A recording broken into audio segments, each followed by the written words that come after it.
When are we live? Welcome in, everybody, to the official Butthole Podcast, episode 253. In this episode, we will be talking... man. You got more fire than that. This is episode 253. This is episode 253. In this episode, we're going to be talking about fantasy football running backs. Gage's Rage is going to bring back his segment from last week, Fantasy 101. He's got something dialed in for that.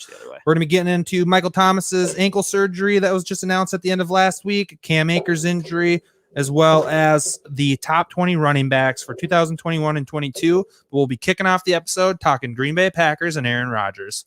Welcome to the show. Let's go.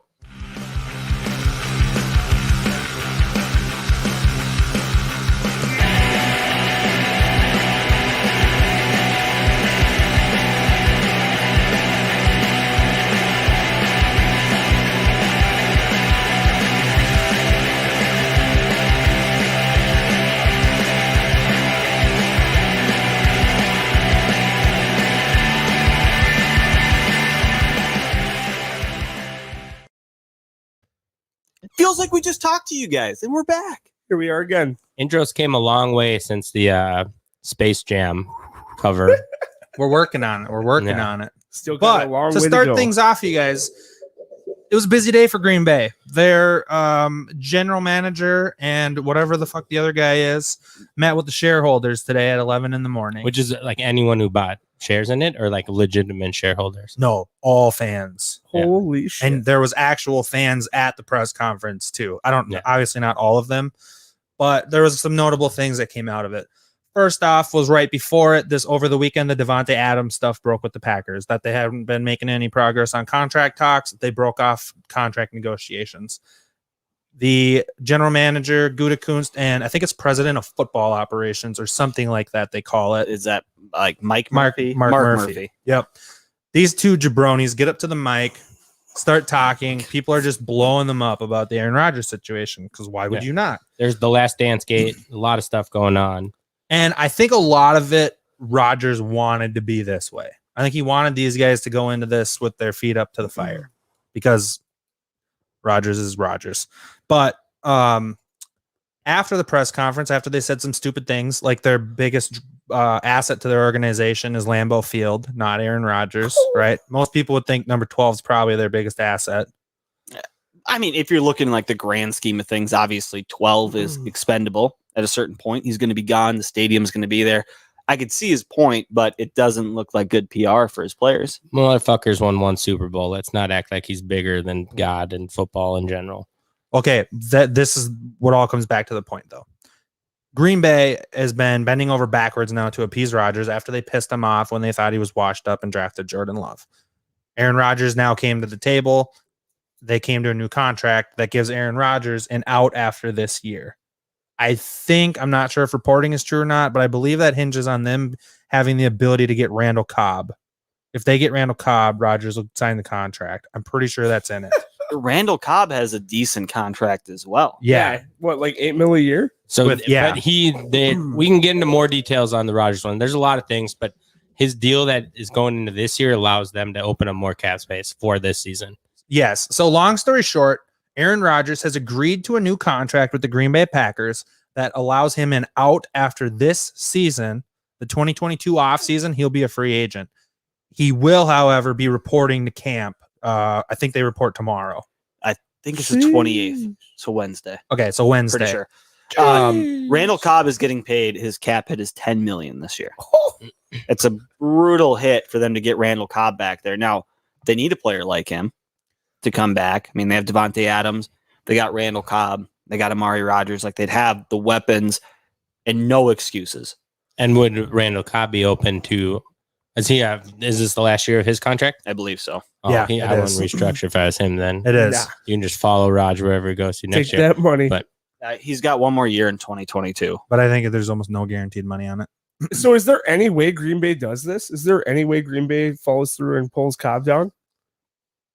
I don't know. You would think with all the pandering that they've been doing, trying to get Rodgers back, there would be. But long story short, the plan as of now is Rodgers will be back with Green Bay at the start of training camp. He'll be playing for Green Bay this season. They're running it back one more time. Him and Davante Adams, who has an expiring contract if they don't come to a new deal. And then it will be Randall Cobb as well as the rest of the Green Bay team. Personally, I think it's going to be a very, very interesting season. If you're Devontae Adams, why would you sign a long-term contract? You wouldn't. You'd want to just play this year and see what happens. See what happens. Rodgers does have the ability to control his future in 2022 and 2023. So he can choose whether he wants to come back those years. I did read about some caveats, but we'll get into that on the actual NFL episode, which will be dropping later this week. This is about fantasy football. Absolutely. I'm learning at the same pace you guys are. Gage has been teaching me a little things each week with this fantasy football 101. Yes, and this week, we are bringing draft types for Fantasy Football 101. We want to talk about the different styles of draft. So we kind of alluded to it last week, but there's a pretty standard draft. If your buddy asks you if you want to play in a league this week, it's probably going to be a standard redraft league, is what we would call it. When you say standard, do you mean standard Superflex PPR or just like standard league? No, this is just a standard league, like the the fantasy football standard. Okay. So redraft would be you draft a team this offseason, you play the full season out, a champion is crowned. Next year, you all restart and redraft again. And this is the majority of people. If you just want to get into a league and you go to ESPN or NFL or Yahoo Fantasy Football, those are the ones you're going to be getting into. You can do all of them, but majority of them are just standard, one-off redraft leagues. And they are the best for beginners too. Absolutely. Get your feet wet. If you don't draft well this year, next year you draft a whole new team, another shot at it. Compared to a dynasty league. Yes, a dynasty is where you were going to draft and you were going to retain these players for the entirety of the league. And the league is going to keep going year after year until someone wins the championship back-to-back years. Or whatever parameters your league sets. Yes. Yep. If someone is champion 5 times, then the league ends. Or, whatever your league decides how the dynasty is crowned, that will be determining who wins. And there's so many different variations to that. A typical one is 2 years winning in a row. Yep. And then the league disbands, start over, draft new teams again. Keep that till a winner wins 2 years in a row. I saw an interesting one like last offseason, I think. And it's the Avengers or the Marvel one. So there's Infinity Stones and there's different ways to get Infinity Stones. And you have to get 5 of them. So having the most points scored in the league gives you one. Winning your division gives you one. You can steal one from somebody if you beat them in the playoffs. You get one for winning in the playoffs. There's so many caveats to it. Nuts. But the goal is to get 5. Yes. So there's different ways to get there, but that's a fun one. I'm in another dynasty league where we actually assign contract values based off of our auction draft. So each year we do an auction draft. We get the player for that price. And then we have to set a contract on him. So then yearly, the contract expires year by year. And then the free agency pool gets re-upped. And you can free agent or franchise tag players for the average of the top 5 at that position. I think if your guy is the top, then you have to add another $5 to franchise him. So it's pretty interesting that way, that it's not just keeping your whole team. You have to actually play with salaries and budget. And Star plays in like a quasi keeper league. Yeah. And it's not a monetary value, but it's draft position. So if I draft a player in, say, the 16th round, like I got Justin Jefferson this last year, I can keep him for 2 rounds higher. So he would cost me a 14th round pick in this year's league. And he goes up 2 rounds each year with a maximum of 3 years keeping him. Okay, and that would be a keeper league. So very similar to a dynasty in a way where you retain players over different years, but it's not an entire roster. Yeah, you can only keep up to 3 with no mandatory keeping at all, though. Gotcha. But nor at free agency, too, cost of 16. So if you stole one guy in the middle of the season, I got Odell Beckham this way, I got David Johnson this way. So you steal those guys, you're keeping them for the next 3 years at a 16 to 14 and 12. That's dirty. Yeah. Sorry, go Brandon. I was going to say another one that is probably pretty good for beginners is a best ball league. So best ball, you draft your team. You don't actually have to set a lineup. Yep. So you just draft players. The best roster you have that week will get automatically pushed out. And then, you're playing people like you would normally. It's a week-to-week matchup. But that way, if you draft, let's say, Antonio Brown and Chris Godwin, you don't have to decide which one's going to have a better week. It just automatically picks the highest one. if they're your highest scoring wide receivers, top scoring team wins. So you don't Sets actually the have to best lineup manage every so week. much in season as picking a lineup. But, there is different ways to draft for that compared to a yearly league, because you can do weird stacks that way because it's not going to hurt you as much as a yearly will. And then the last best league of all, the new league, the Guillotine League. Let's go. You could be out as early as week 1, or you could go to the absolute end of the season. After each week, the lowest scoring team, which you do have to submit a lineup, the lowest scoring team gets chopped. Their team goes to free agency. Everybody can bet on them. And the Butthole has some Guillotine Leagues actually rolling this year. So if you're interested in getting into one, shoot us an email at officialbutthole@gmail.com, and we can help you out with that. You can reach out on any of the social medias as well. Yeah. Now I'm kind of realizing that was more league types instead of draft types. But I mean, there's auction, there's snake, there's a lot of other draft types too. Draft and league types. Yeah. Yeah. We meant the same thing. Yeah, the way you draft in those are completely different, but we can break down each one, a little bit differently. How you draft in a guillotine versus best ball versus yearly versus dynasty. That'd but be more like draft that's- strategies. there you go. And that'll Draft be coming up strategies. maybe next week. Who knows? We'll see. Good And teaser. a Fantasy 101 to come. Now, getting into some injuries, the top one is, well, let's go to the one that happened first. Let's go to the Cam Akers injury. Came down early last week after we had recorded on last Monday. Cam Akers tore an Achilles. He's done for the season. There's been some rumors, obviously, of all of these running backs that the Rams might be interested in. There's people that are now catapulting Darrell Henderson up into a top 24 running back, which Who would do that? I don't believe we have him as a top 24 running back as a group, but we'll get into that here later in the episode. Some people are actually offering Darrell Henderson for Jamar Chase in dynasty leagues. I saw that. That's just an absolutely ridiculous thing that somebody would try to do. So yeah, the Darrell Henderson hype's crazy. Did you hear about that one? No, I did not. We'll talk off cast. Yeah, you'll love that one. It was And the offered owner in- actually, Fish it. and the Just Jamar fish Chase it. owner actually thought about it. Considered No, I'm just kidding. No, That come was- on. that was say it in ain't so. our dynasty league. BRB me. Come Actually, on, man. You I'll almost just- did it. I'll just say his response to Darrell Henderson for Jamar Chase, the Jamar Chase's owner's response was "get fucked," Okay, quite thank you. literally. So, Should be. but yeah, so the talk is, what are the Rams going to do? The Rams claim that they have a couple guys that they like on their roster. They have Xavier Jones, who was a 6th round pick, I believe, this year, and they also have the name's escaping me, but he was undrafted. Funk. Those 2 running backs, as well as Darrell Henderson. And obviously, as training camp gets going, there will be a few guys cut. What do you guys kind of think the Rams do with their running back situation? I think it's Henderson's job to lose. At this point, they let Malcolm Brown walk for a reason. I think they were confident in him as a backup behind Akers. Next guy up, he's done it before. He's only in his 5th year. They kept him for a reason. Daryl, it's his 3rd year. He's really only in that like his young? 3rd year. It's Yeah. his 3rd Yeah. year. He Yeah. was like a 3rd, 4th round pick. I mean, Yep. they have some draft capital in him. It's his job to lose.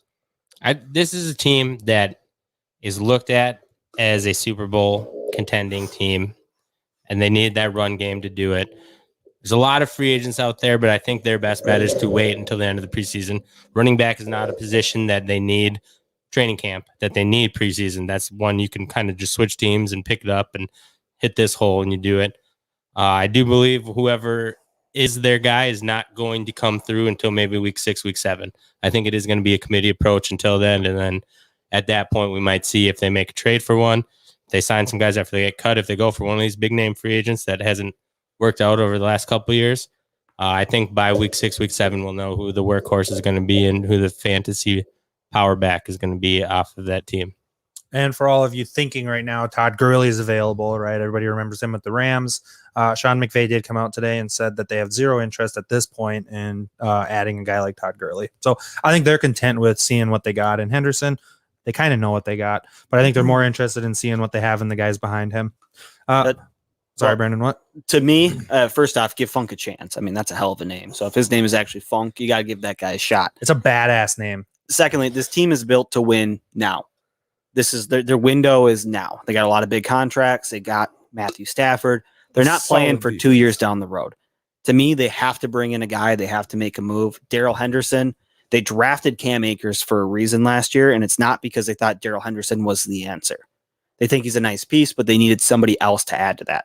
To me, they have to make a trade for a player to get somebody. I don't think the free agents, maybe one might get cut that might be valuable come towards, closer to season. But I think there's a couple crowded There will be. backfields. I think Marlon Mack is a prime candidate, in my opinion. You got Jonathan Taylor, Naheem Hines. Mack was considered to be a top end running back last year, poised.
Corn.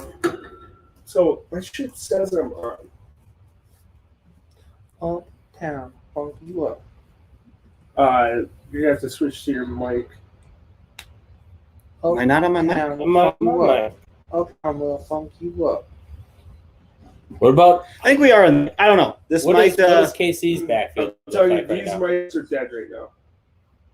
Okay. All right. I think that's working. We had an issue. Gage has got to get back in the stream, so we're kind of sitting in limbo right now. So pardon us while you just look at Scott and I's. Hi guys. So yeah, long story short regarding the Rams, we'll see what they do. I'd be surprised if they don't add somebody, but I don't think they're going to go make a big trade either. Moving on, None of them will be big trades. No. But it'll be a guy like serviceable. like a Jordan Howard type when he got moved from the Bears, or Marlon Mack, who is the Dolphins running back? Is your mic on? Miles Gaskin. Not a dime.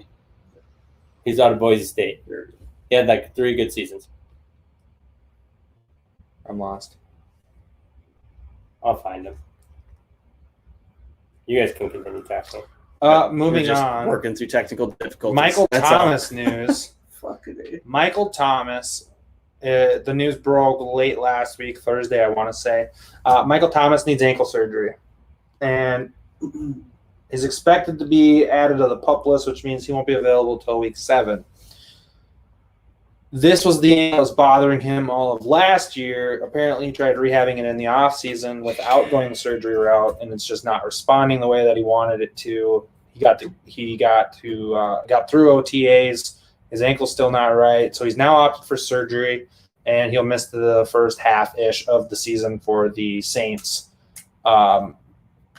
The Saints have been rumored to be looking at a few guys. It's not really surprised that they're looking to add a wide receiver of some kind. I think a trade Michael Gallup would be awesome because I think he would have long-term stay with New Orleans. He wouldn't just be a one-and-done type of guy.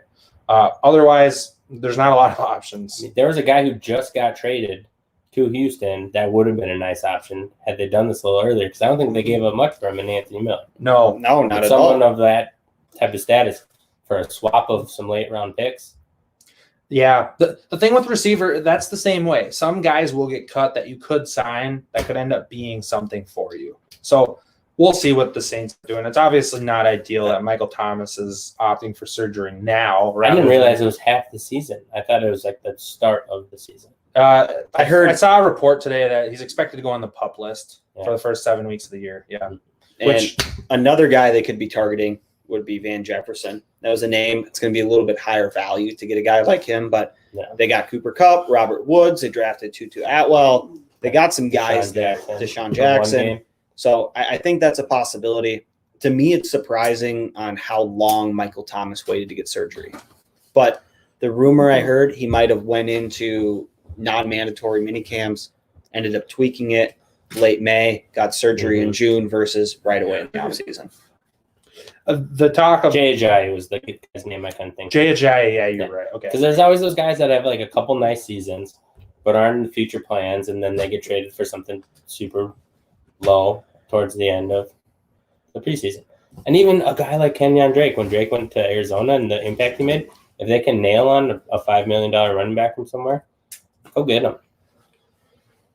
I'm trying to go back to the. I'm trying to think. Yeah, back to Cam Akers. Well, I don't think the Saints have to do anything because I think they're in rebuild mode. Yeah, most people would probably agree with you, to be honest with you. Now, one question is, how does this raise the value of the players that they already have on roster? Traquan Smith. It does. I don't know that it really helps the receivers that much, but it obviously sends Kamara into another atmosphere. True. Kamara last year when Thomas was dinged up, the amount of receptions that guy got was ridiculous. He's their only dynamic weapon now on offense.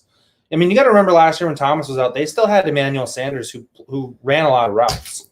He was very functional, but he ran a lot of routes. But he was there. Yeah. Traquan Smith, he might in a situation where he might break out. I think a big-time guy now who already had steam. Yep. Troutman, tight end. Yep. So I think Troutman now, especially down in the red zone, could be a big-time target. He's a big 6'6" guy.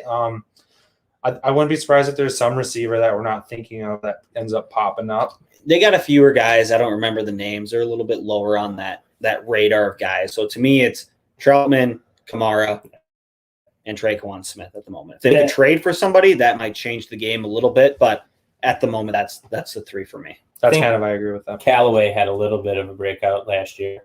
Yeah. I think he was inconsistent. And then they also got Lil Jordan, who just has a killer name. His name's Lil Jordan.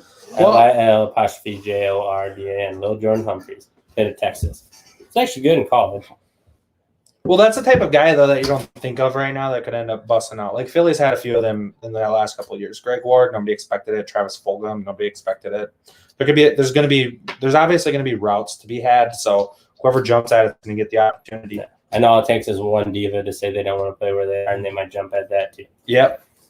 We'll see. All right. One more topic before we move into our fantasy running backs list.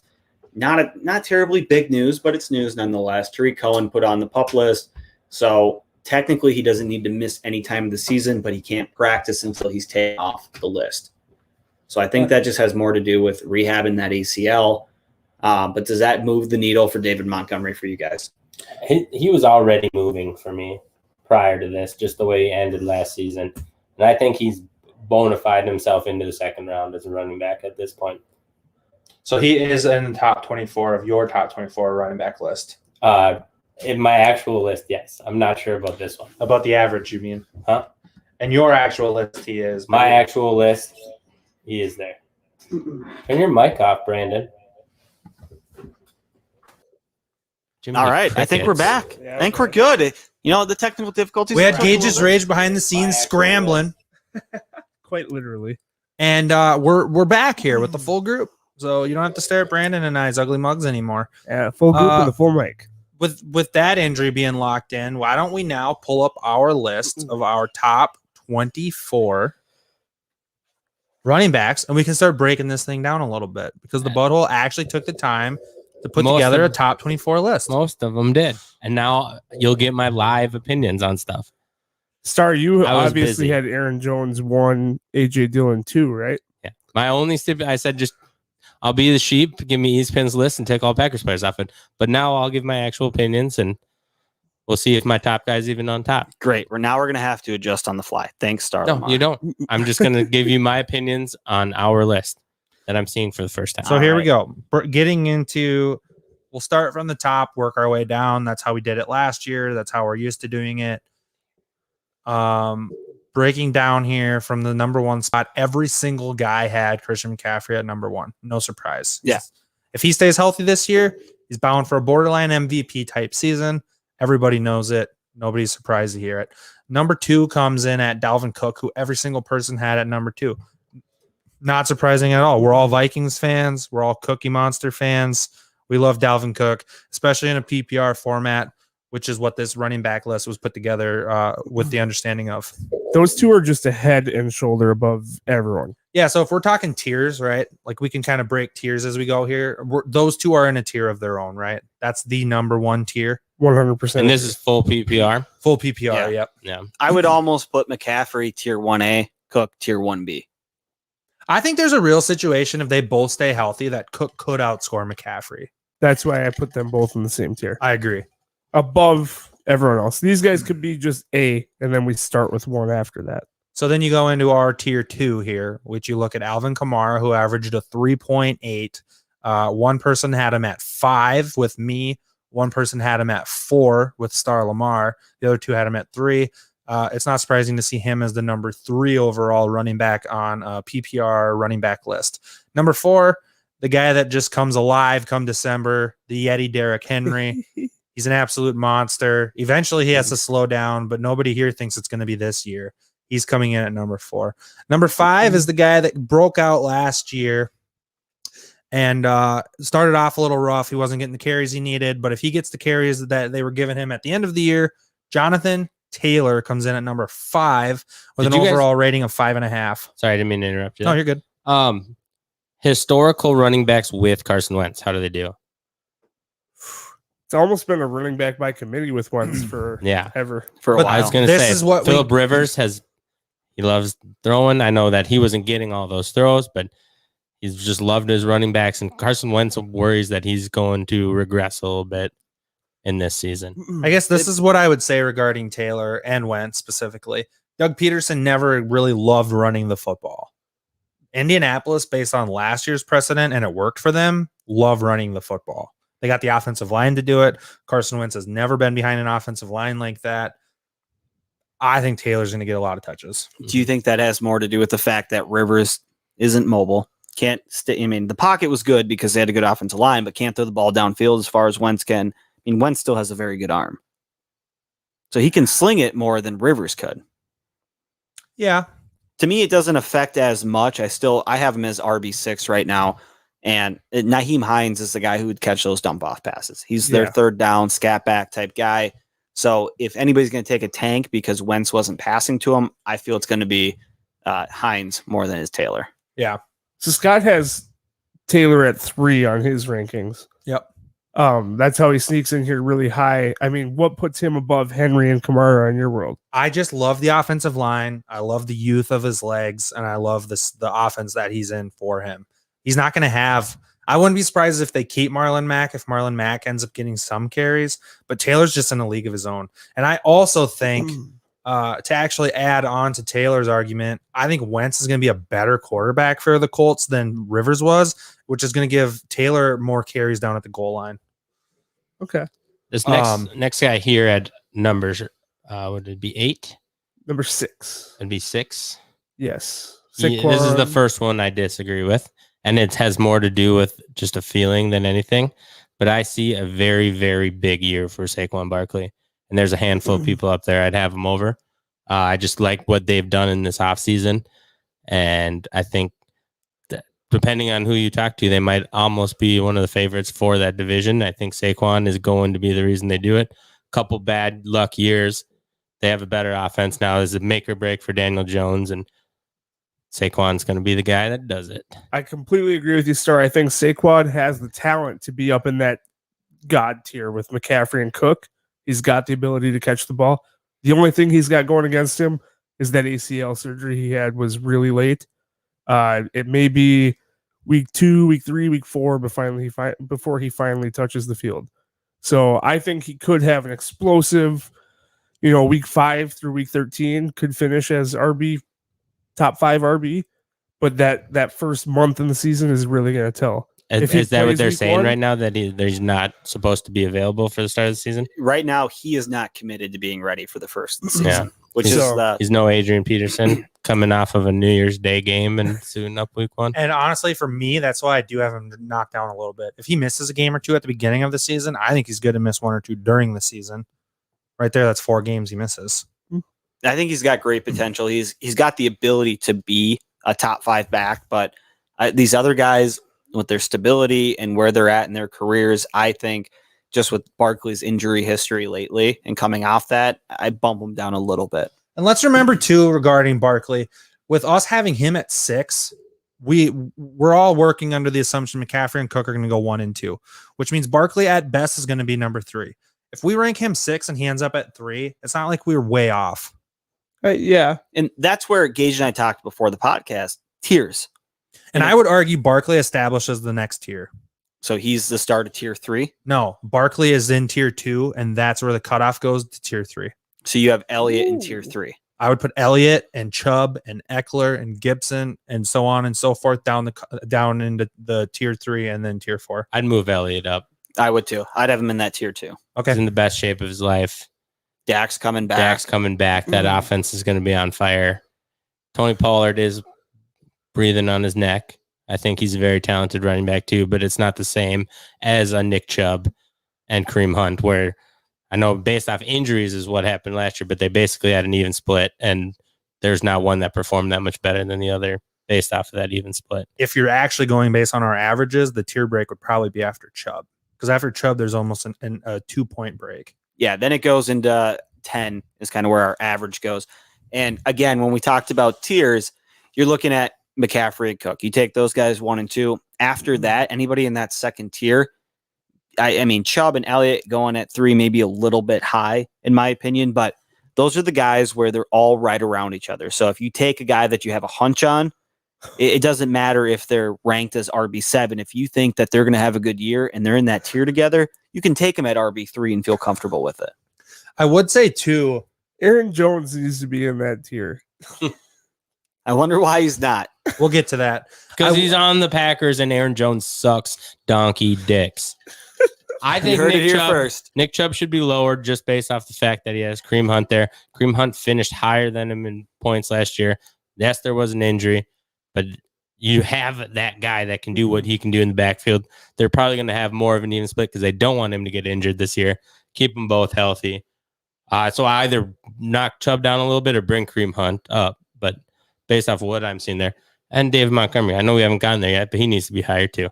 How's Jonathan Taylor sent all the way up there? We have David Montgomery Chubb. finished higher than him. He was a second year, third year guy last year. I'm going to have some beef with you regarding Montgomery. Chubb, we actually have ranked at 8, and you have him respectively ranked at 8. So I'm not exactly sure where your math's coming in here, Star. But number 2, I would argue C-Mac and Dalvin Cook should be the number 1 and 2 pick in drafts. In redraft leagues, PPR leagues, those two should be number 1 and number 2 drafted. I mean, I think out of the first round, there should be probably 9 running backs selected. Yeah. So basically, my tier 2, it goes probably 10 to 12 players deep. yeah. So, okay, that's fair. That's I think the way it's, I feel. based on our average, I think it's okay to establish tier 2's cutoff after Chubb, and then tier 3 becomes Eckler, Gibson, Mixon, so on and so forth. I do want to ask really quick, though, Gage, regarding Chubb. You have him at 12, which is a little bit lower than everybody. Yes. What do you not love about Chubb this year? Does not catch the ball as well as Kareem Hunt. Kareem Hunt is the pass catcher. He's got a better running back that will do it better. Chubb is a great running back. No doubt about it. He's probably one of the most skilled runners behind only Derrick Henry, I'd say. But he does not do enough in the PPR league to be a top 10 guy in my eyes. Okay, that's fair. How about you with Eckler? You're the only one who has Eckler ranked at above 10. You have him at 14. The rest of us are being a top 10 guy there. Yep. Okay. So regarding Eckler, the reason I have him a little bit lower is I think that the Chargers have so many weapons, and Herbert is a guy that likes to push the ball down the field a little bit more. So I think Eckler's going to come in a little bit lower than everybody thinks. So many weapons? Yeah. They just got rid of Hunter Henry. What weapons are you Dude, they have about? a tight end on their roster that they like a lot. I don't remember his name, but I think he could end up being a deep sleeper tight end. Eckler gets like 90 targets a year. Eckler's been damn near step for step with Ezekiel Elliott since he's been starting. The other thing that factors in with Eckler's injuries, Eckler almost gets hurt every single year. Eckler's got a chance, if you drafted him at 14, to be a top 5 running back this year. So He's good value. going back to Nick Chubb last year with the injury, obviously he was out for 6 weeks, but on per game average, he was 1, 2, 3, 4. He was RB7 on a per game. Per game's fucking shit. A per game average is just doggy dookie. That just shows when he was in and Kareem Hunt was in, he was ranked RB7 overall. Kareem Hunt was in every game he played in? Yes, Kareem Hunt played every game last year. Okay. I mean, So he has the ability I mean, playing all season, you can kind of, assume that he kind of keeps that pace, maybe goes down a little bit, but he's still going to be an RB1. He also got hurt. Yeah, for 6 games, and then he came back and he played really well in the There second were half of the 6 games season. he didn't play. He came back and played healthy against a bunch of guys who were banged up. He had those 6 weeks off. That could do a lot with how he played in the end of the year. He's also coming back after being banged up. So there's a little bit of leeway there. I'm just saying that Nick Chubb did finish as on a per average game basis as a top 10 guy. Another quick programming note here. When you're looking at this list, you see the left side shows numbers that don't correlate with really anything from the player's name over. That's all Fantasy Pros PPR ranking for these players. So our average is stacked up against Fantasy Pros per game average or Fantasy Pros player ranking going into the season. So you're going to see that on the right. Our standard deviation is actually how we have these players ranked. Correct.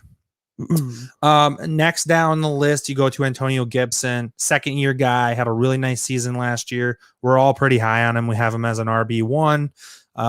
There's really nothing big time to say regarding the guy. We're all high on him. He's a really good value, especially if you're going to be getting him at somewhere in the 2nd round of a draft. And if you hear it from Ron Rivera, he's Christian McCaffrey 2.0. That's true. He loves him, as do we. Next down the list is Joe Mixon, a guy who disappeared last year due to injuries. We're a little bit scattered on him, but we all still like him into that end of the 2nd round in drafts, early 3rd round.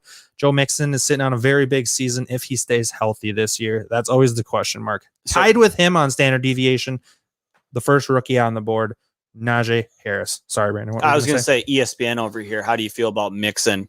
Would you put him at 11? I would have Harris over him personally in that division, but I've had him a couple years, and we always talk about the players you have that don't work out, how it just kind of puts a bad taste in your mouth.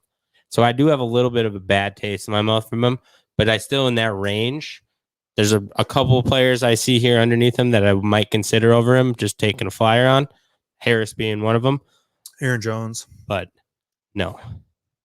Technically, in your ESPN rankings here, you do have Najee as your RB10 and Mixon as your RB11. So that would fill in right. Gage, Aaron Jones or Joe Mixon? Aaron Jones all day. Yeah. Give me Joe Mixon. I'd take Joe Mixon, but that's a bias. Regarding Najee Harris, Gage's Rage has Najee Harris at 18. We all have him at Star has him at 10, Brandon 11, me 12 respectively. Gage's Rage, give us your input regarding Najee Harris and why you have him a little bit lower. I think he's a very talented guy, and I think he could have a very successful career. I just don't think his first rookie season behind a really, really terrible offensive line and with a very old quarterback in Big Ben. But a revamped, different Big Ben. Yeah. You see the pictures? He gives a shit about health now. I might take a page out of his book. He's about 20 years too late. So I don't think this is his year. I think in the next maybe 2 to 3, 4 years, he could absolutely be a top 10 running back. I don't think his first season will be the one. Coming up on next episode, did giving up masturbation ruin Big Ben's career? Yeah, and we will be breaking that down. Gage's Rage will actually put behind the lines as we hide him in Big Ben's closet at his home. As far just another point about rookie running backs in general, last year might have been a little bit different than years prior to that. But last year, a lot of the rookie running backs didn't even pop until week 10 or beyond. Risk factor. So that, I had Edwards-Helaire in the first round. I think I took him 6th or 7th overall, thinking this guy's going to the best offense I've seen in my entire football watching career. Like, he's going to be a no-brainer. Didn't work out that way. Obviously, it wasn't until Gibson, who was kind of a surprise guy, and Taylor started to pop off at the end of the year. Akers had a couple games, and that's when they really did it. So it kind of makes me scared. By it too. Yeah, a little bit on the rookies, but there's something different about Najee and something different about the feel of him. He just seems like he was born to play Steeler running back. You know how, like, when I see that some of the great running backs come into the league, Adrian Peterson, for instance, he was just physically built different, right? Yeah. Najee Harris is physically built different. I mean, he's also 24 years old. Yeah, he's a man. He's a man. That means this might be his prime. Right. Yeah, we talked about this quite a bit leading up to the draft. But this literally is his prime. 24 to 28 is going to be his best years. Yes. That's like that's science. That's literally science for running backs. Absolutely. I do want to say really quick, jumping down a couple. Chris Carson is obviously in there at the next spot. Aaron Jones. There's an Aaron Jones overcorrection because Star Lamar hates Green Bay players, which is completely fair in my book. So he has him actually ranked at 30th, which I think is a little high actually, but nonetheless, I think that's the lowest number I felt like we could go. Wait. but I messed this list up when I put it all Scott, together. yours is 31 then? Because you thought 30 was a little high? No, that says 9. no, I'm tongue in cheek. I would draft Aaron Jones gladly at 9. Do you think there's any sort of a overcorrection because of last year for Edwards-Helaire? I think him at that value could be an absolute steal of a player. Yeah. He did have how many, and this is a knock against him, but also a potential in the future. How many goal line runs, like within a yard, did that dude just not get it done? It was a lot. He's left 4 or 5 touchdowns on the field last year, easy. There's If he some can guys figure that out. are not finishers. Yeah, but he's also was a rookie. You Yeah. said you don't see it in the first year with Najee. And Maybe this second year with Pretty quickly, they came in and brought in Lev Bell. No. Let's remember but he though. didn't do anything either. Let's remember He had a though few this good games. Chiefs offensive line, what they've added: Joe Thuney, Orlando Brown. They've beefed that thing They up with brought some back, absolute beefcakes. That Tariff, Long, he was an opt-out last year. Chris Long. Kyle Long, but he Long. got injured already, I think. Oh, If I remember correctly. Nonetheless, that offensive line is built to be absolute road graders for for Edwards-Helaire. He comes in overall at running back 15. I think if he was to finish on some of those goal line carries that he couldn't last year, he could easily be a top 12 running back. an RB1. Next up, DeAndre Swift, which is Gage's absolute love child. So I'll let Gage touch on him first. Oh, yeah. I think Literally. he's got a ton of opportunity. He really showed his pass catching chops. He had that rookie mistake. I think it was in week 1 or Week 2. 1 when he dropped it. Dropped the game-winning touchdown in the Mhm. end zone. He took his lumps. He learned a lot, and I think with the absence of basically any name on wide receiver core, a really really bad team and a receiver converted running back. No, that's Gibson. That's Gibson, yep. I mean, just a running back who can catch the ball as well as Swift can. He's athletic. He can make some moves. I think he's primed. Did they to bring break in out. anyone? Or was it just talked Jamal about? Jamal Williams. Jamal Williams. That's Yep. who they brought in. So he's going to fight him a little bit, but yeah, Swift they drafted him for a reason. The issue is they have all new management in there now, head coach, GM. So it does pose a little bit of a concern because a lot of these guys like to bring in their guys. Their guy. Sure. Next up on the list, we'll group these two together, J.K. Dobbins and Josh Jacobs. They're both in shared backfield situations, but they're the number 1 running backs in those respective backfields. I think in a PPR situation, it's a toss-up between the two. J.K. Dobbins probably has more upside than Josh Jacobs, but I think he also is a bigger risk than Josh Jacobs just because there is no guarantee with Gus Edwards that he gets all the goal line carries. And we have them as our RB17 for Dobbins, RB18 for Josh Jacobs. So regarding those two, I think the value is there on both of them. I'd be okay adding those guys, especially as an RB2 to my team. But I think they both have upside of being an RB1 if you decide to go elsewhere beginning of the draft. Like you mentioned, I mean, Jacobs is going to be fighting Kenyon Drake, but he's going to be more of the bell cow back. Dobbins will be the bell cow, but he's got Gus Edwards, and then he's also got his running back quarterback in Lamar Jackson, who's going to be taking away some goal line attempts from him as well. So it's a little concerning. I don't know if the touchdowns are going to be there for Dobbins as much as we want, but I do think he's going to get a hell of a lot more involved this year than he did last year. Yeah. Next up is the ever so polarizing, not just within the butthole, but the fantasy community as a whole, David Montgomery. I think the biggest thing I say regarding David Montgomery is he ran against the worst. It was the bottom 4 rushing defenses in the league last year, the last 4 weeks of the year, and he absolutely ate them alive. Now, I like him as a running back, but I think that's something to factor in. Also, one thing you're forgetting is football wears on people. And that last month, December, you can really mash the run game. We see Derrick Henry do it, another big body, and David Montgomery. It shows that those early week 1, week 2 games where he gets that 60, 70 yards a game, it turns into 150 week 15. Is he going into his 3rd year only too? I believe He's so. going into his 3rd. Yeah. 3rd year, high draft pick. He just didn't do it right away. And so I think it surprised a lot of people. I'm very hopeful that can transition into a decent career there at the running back position, at least for the next 3-4 years. The best thing David Montgomery could have happen to him is Justin Fields is what everybody thinks he is. Yes. If Justin Fields comes and brings a little bit more of a dynamic playmaker to that offense, David Montgomery, who is a dual threat running back, will benefit greatly. What I love about Montgomery the most is how many stats he put up in week 17.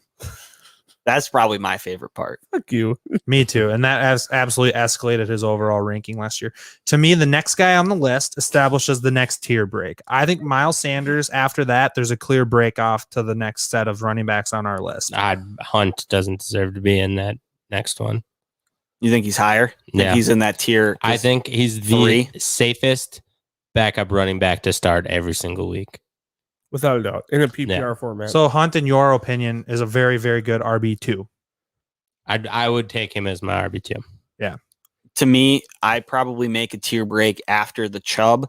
I think it breaks in our rankings after Aaron Jones. I think you lump all those guys together. And I think Edwards-Helaire, Swift, Dobbins, Jacobs, Montgomery, Sanders, they're all kind of in that same range for me. But I would be taking Chris Carson well over Miles Sanders. I'd be taking Joe Mixon well over Miles Sanders. If you get into having all those guys available between Helaire and Sanders, that's where I'm going to have a little bit more trouble. Actually, I can see that argument from you because I don't think it would be a ridiculous season to see somebody like Miles Sanders or even, I mean, Josh Jacobs. I just don't see that those two have the upside to get up into the top 10 running back situation where the other guys do. Where the other guys possibly could. Yeah. Well, week to week, yes, but not over the course of the whole entire Jacobs year. will have multi-touchdown weeks. Yeah, Jacobs might have a week or two where he's actually RB1 because he could get 3 rushing touchdowns, which And he's 100 actually yards. known to do. Yeah. But over the course of the year, I don't think Josh Jacobs is a top 10 running back. Miles Sanders would need a lot to go right with that offense that nobody believes in.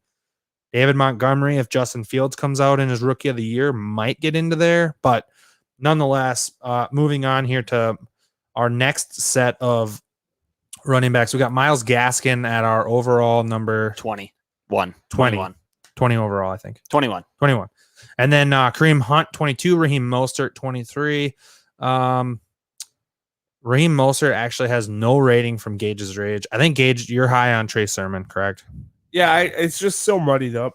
Yeah, which San Francisco always seems to do with their backfield. Love to run the ball, without a doubt, but I just don't trust his health. They brought in Wayne Gallman. They have Jeff Wilson. They drafted Trey Sermon. I mean, Mostert, I think, is poised for a good year, but I don't think it's poised for a top-end RB2 year.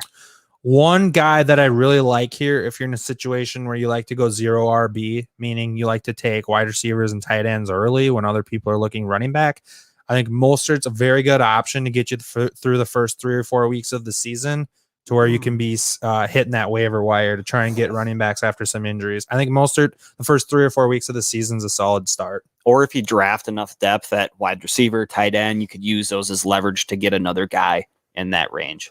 Kareem Hunt, like Star Lamar was saying, especially in a PPR format, he has a very high floor. His ceiling, I think, is limited, but his floor is very high. Ceiling is limited to however healthy Nick Chubb can stay. That's very because true. he missed 6 games last year and he ended as a top 12 running back, didn't he? Kareem Hunt? Yeah. Yeah, I believe Kareem Hunt was RB7 through 16 weeks. I'll pull that up. RB7 with only starting for 6 games. I'm not sure that he did finish that. He was RB8. Okay. Over 16 RB8. weeks of That's the why PPR I just season. feel like he needs to be in that next Love tier. those stats. Well, I went through 16 1 weeks. through I 16. did. Yep, the only stats that fucking matter. the next guy that we just talked about, Darrell Henderson, he comes in.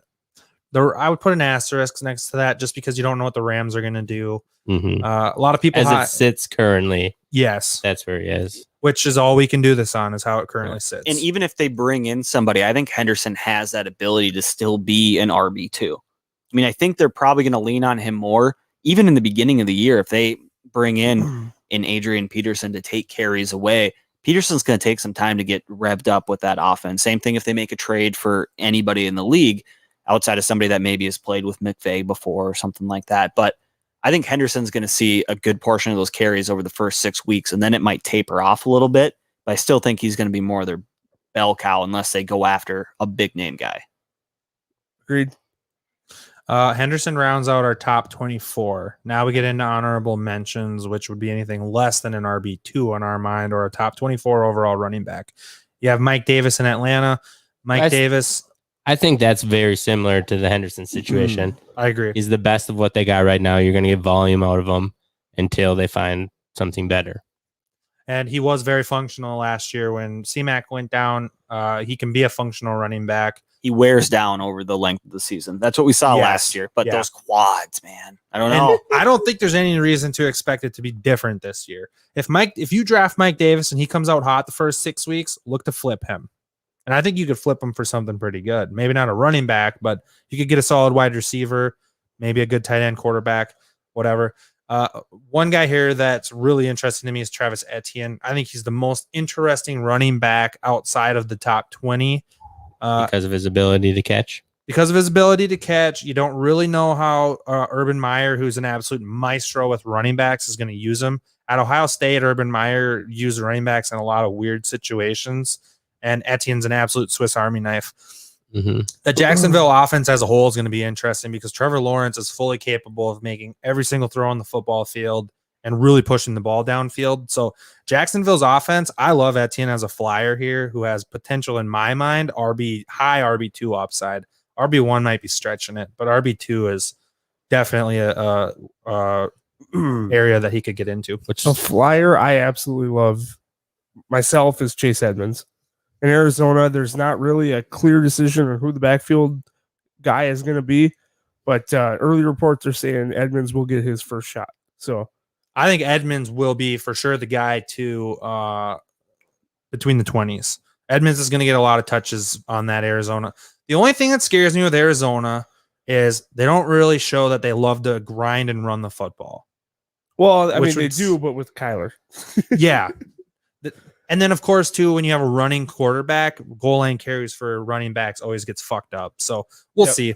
Remember, too, James Conner's there in Arizona. So if you're looking for a flyer on somebody, Conner might be a guy. I don't personally love him. If you're 0 RB and you're taking a guy later in the rounds and he's there, it might be worth taking. I wouldn't take him unless I'm in, maybe like 9th or 10th round. I might take a flyer on a James Conner, but that might even be pushing it. And then to round this thing out, we have 2 Denver running backs back to back, and we actually have the rookie ahead of no knees Melvin Gordon. Javonte Williams we have above Melvin Gordon, and that's exactly how I would draft those two. I would draft Williams over Gordon, given the opportunity. Some omittance, not a single one of that very, very packed Houston backfield made it. And I wonder if it's because of their age or how packed it is, why that is the case. The guy to own there, in my opinion, is Philip Lindsay. I think Philip Lindsay is the guy to own over David Johnson. I think David Johnson. I'd see David Johnson won me a championship last year, so I'd probably have to roll that way too. But there is 3-4 of them. Yeah, so, one of them will be cut. Yeah, Mark Ingram, I don't think is going to make that team. Yeah, and then also another big omittance, a guy who I think finished fairly high. You have his backup or as player who's drafted to replace him on here, and James Robinson last year did not make even the honorable mentions. Going back to the Rams now. Could he be a trade target if Urban Meyer doesn't like him? This guy is a second-year player coming off of a huge year.